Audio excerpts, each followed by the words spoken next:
தேடுங்க முதல்ல. சரி, ஓகே. பலமாகவும் இல்ல, பலமான கூட்டணியும் இல்ல, ஒருவேளை சட்ட சிக்கலின் அடிப்படையில் இரட்டை இலச்சிலம் இல்லாமல் போனால் திரு இபிஎஸ் முன் இருக்கக்கூடிய வாய்ப்புகள் என்ன? இல்லை, இப்போ ரெண்டு விஷயம் தான் சொல்கிறேன்.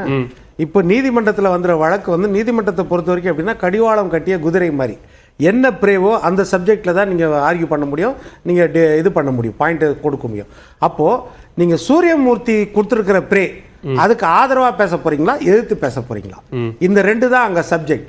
அது எதிர்த்து பேச போறார் இபிஎஸ்ன்றது நம்மளுக்கு உள்ளங்கை வெள்ளிக்கனியாக தெரியும், அவ்வளோதான். ஆனால் ஓபிஎஸ் அவர்கள் முடக்க சொல்ல போறாரா, முடக்க வேண்டாம் சொல்ல போறாரா?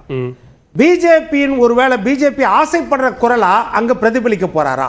இதுதான் கேள்வி. எனக்கு சின்ன ஒதுக்குங்கன்னா அது நீதிமன்றம் சொல்றோம், அது தனியா வழக்கு போட்டுக்கோங்க, இது சப்ஜெக்ட் கிடையாதுன்றோம். அதனால இதுல வந்து இது எல்லாமே தேர்தல் ஒழுங்கா நடந்திருக்குது, உட்கட்சி தேர்தல் எல்லாமே, அப்படின்னா சின்னத்தை முடக்க கூடாதா இல்ல முடக்கணுமா? இதுதான் கேள்வி. இதுதான் தமிழ்மணி ஐயா சொன்னாரு. இதற்கு தான் வந்து ஓபிஎஸ் பதில் சொல்ல வேண்டிய சூழ்நிலை ஏற்படும் அப்படின்றது. ஒருவேளை இந்த இக்கட்டுக்காக கூட சசிகலா இதுல அப்பியர் ஆகாம இருந்தாலும் இருக்கலாம் அப்படின்றது ஒரு விஷயம் இருக்கலாம் ஒருவேளை அப்படின்றது. இப்போ நம்ம இவரு கேசிபி ஐயா சொன்னாரு இந்த மாதிரி சேர்ந்தா நல்லா இருக்கும்னு. இப்ப இதுல என்ன சிக்கல் அப்படின்னா, அவர் ஒரு 100 ஓட்டு இருந்தாலும் இல்ல, ஒரு ஓட்டு கூட சரி, who crosses the post wins first, அதான் நம்ம ஜனநாயகம். அப்படி இருக்கும்போது என்னன்னா இதுல இருக்கிற இப்ப பெர்செப்ஷன் அவர் சொல்றாருல்ல, 100 ஓட்டு உள்ள வந்தால் முன்னாள் பொதுச் செயலாளரோ முன்னாள் முதலமைச்சர்களோ 100 ஓட்டு உள்ள வந்தால் இன்னும் அதிக குழப்பமாகி ஒரு 200 வெளியே போயிருமோ, ஒரு நெகட்டிவ் பெர்செப்ஷன் வந்துருமோ, அந்த ஒரு பயமும் வந்து கட்சிக்குள்ள இருக்கும்.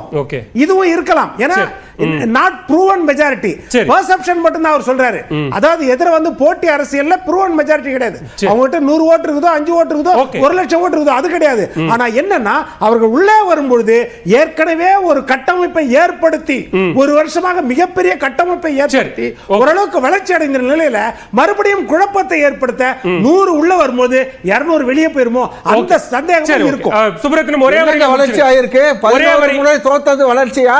ஒரே வரியில முடிங்க திரு சுப்ரத்னம். அதுல 9 ஓபிஎஸ் தலைமை, ஒரே வரியில 9 ஓபிஎஸ் தலைமை, ஒரு வரி, ஓஎஸ்எஸ் ஒரே வரியில முடிச்சறேன். அதாவது என்ன சூரியமூர்த்தி சொன்ன அந்த பெட்டிஷனை பேஸ் பண்ணித்தான் ஓபிஎஸ் வந்து அங்க ரிப்ளை ஃபைல் பண்ணணுங்கிறது திரு தமிழ்மணி அவர்களும் திரு வில்சன் அவர் சொல்றது எனக்கு ஆச்சரியமா இருக்கு. அவங்களுடைய அறியாமையை காட்டுகிறது. எங்களுடைய நான் முறைப்படி தேர்ந்தெடுக்கப்பட்ட ஒருங்கிணைப்பாளர், எனக்கு முழு உரிமை இருக்கு சின்னத்தை கோருவதற்கு என்று எங்களுடைய உரிமையை கோருவோமே தவிர ஒதுக்கப்பட்டிருக்கக்கூடிய சின்னம் திரு இபிஎஸ்க்கு டெம்பரவரி நேச்சர் என்றுதான் தேர்தல் ஆணையம் கொடுத்திருக்கு. அவருக்கு அந்த அதிகாரம் இல்லை. அதை நாங்கள் எங்களுக்கு வேண்டும் என்றுதான் கோருவோம். தமிழ்மணி தம்பட்ட அடிச்சிட்டு மூத்த வழக்கறிஞர் சொல்லி அவங்க எல்லாரும் அவங்க கருத்து தான் பேசுறீங்க. நன்றி. அதாவது இல்ல சிரிக்கிறாரு, ரொம்ப குளிர் சிரிக்கிறாரு. அது வேணாம். தமிழ்மணி நான் ஸ்டுடியோக்கு வந்தேன்னா